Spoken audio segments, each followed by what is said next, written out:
They have a narrative. The press is so pathetic, right? I mean, there's a few standout players, but for the most part, you've got a whole team of people that are willing to carry the water for this administration no matter what. I don't entirely get it. I don't know why. I come from a sort of background where I believe that part of my job is to speak truth to power, whether it be Donald Trump, thank you very much, or whether it be Joe Biden and Kamala Harris. And yet this crowd absolutely does not believe that, except there was one reporter. He does a pretty good job. Peter Ducey, I used to work with him over on Fox, and he's willing to take some heat. You know, he's seen the headlines. This is apparently fake news, just like they said the New York Post was fake news once before. Remember when they reported on the Hunter Biden laptop? Except, well, the New York Post wasn't actually fake news. Anyway, he went into yesterday's press briefing with KJP, and he asked a question. I want to play this whole exchange for you because it's really remarkable. And she gets so upset. She literally rage quits. Again, like storms off from the podium because she can't take it. He's just asking her a very basic question. Why is it that we have money to send to Lebanon or send to Ukraine or all of these places? Or why do we have all this money that went to migrants? Why don't we have anything left over to actually help the American people? Watch it. It's incredible. To the impacted areas, but instead people want to do disinformation, misinformation, which is dangerous. Because then when folks on the ground hear that, they may not want to ask for the help that they need. That is there for them. That's our focus here. But President Biden is fond of saying, show me your budget and I will tell you what you value. If he's got money for people in Lebanon right now, without Congress having to come back, what does it say about his values? There's not enough money right now for his people values, in North Carolina who need it. That's not misinformation. Wait, no, that is your whole premise of the question is misinformation, sir. What you do? Yes, it's misinformation. Is there money to send to Lebanon right now? I just mentioned to you that we provided more than $200 million to folks who are impacted in the area, and I just shared with you that people are deciding not to. People are deciding not to. Wait. To Congress that there's not enough money to help people in North Carolina. We're talking about the SBA disaster loan. That's money for people in North Carolina. And that's important, and people in North Carolina need that. Wait, this is nothing new. Peter, this is nothing new. Congress comes together, they provide money, millions of dollars, for disaster relief. We're asking them to do the job that they have been doing for some time. From a letter that President Biden sent to Johnson, McConnell, Schumer, and Jeffries. The president's letter is not misinformation. Would you agree? No, the way you're asking me the question is misinformation. There is money that we are allocating to the impacted areas, and there's money there to help people who truly need it. There are survivors who need the funding, and it's there. That you don't like misinformation. I said that. I actually said we have the money available to help survivors of Hurricane Helene and also Hurricane Milton. Now, there's going to be a shortfall, right? Because we don't know how bad Hurricane Milton is going to be.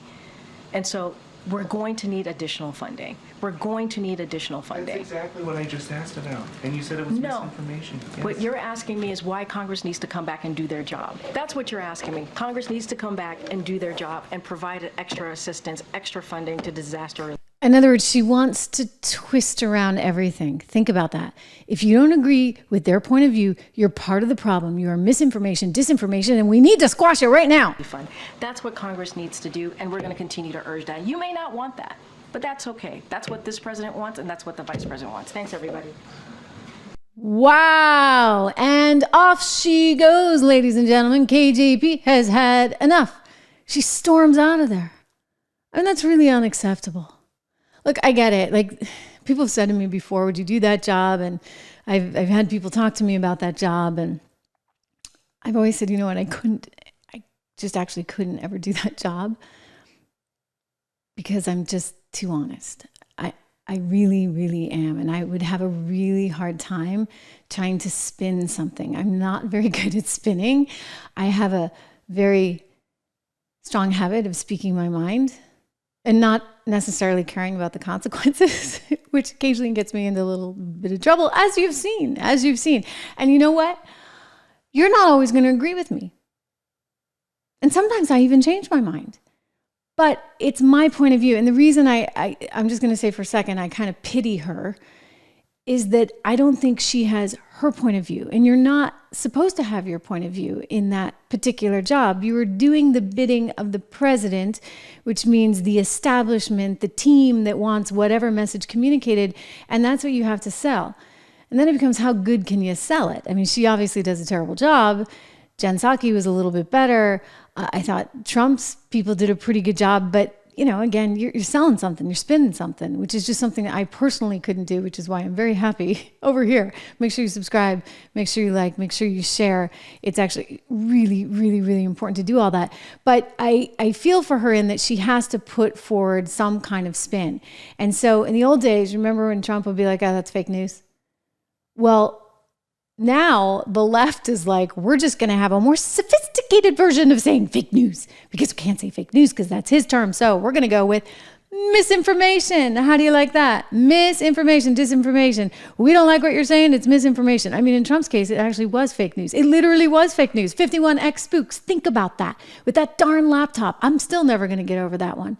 Or the fact that they tried to tell us there's no way in HELL that this virus could have ever been created in the Wuhan laboratory, despite the fact that they were researching the virus there, despite the fact that the scientists there were the first to have gone to the hospital.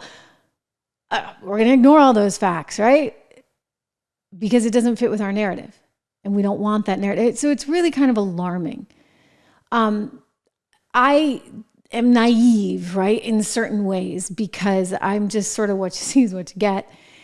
And I wear my heart on my sleeve.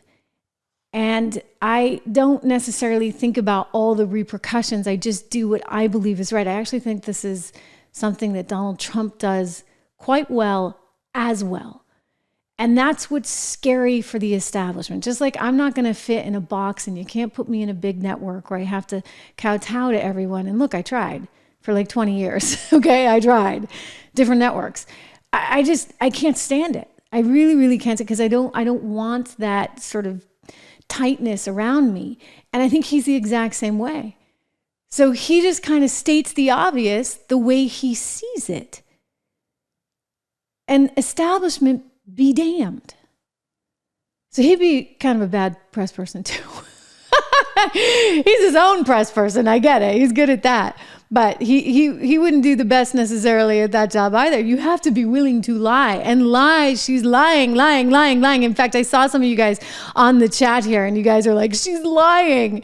I see it. She is. She's lying. That is what she is paid to do.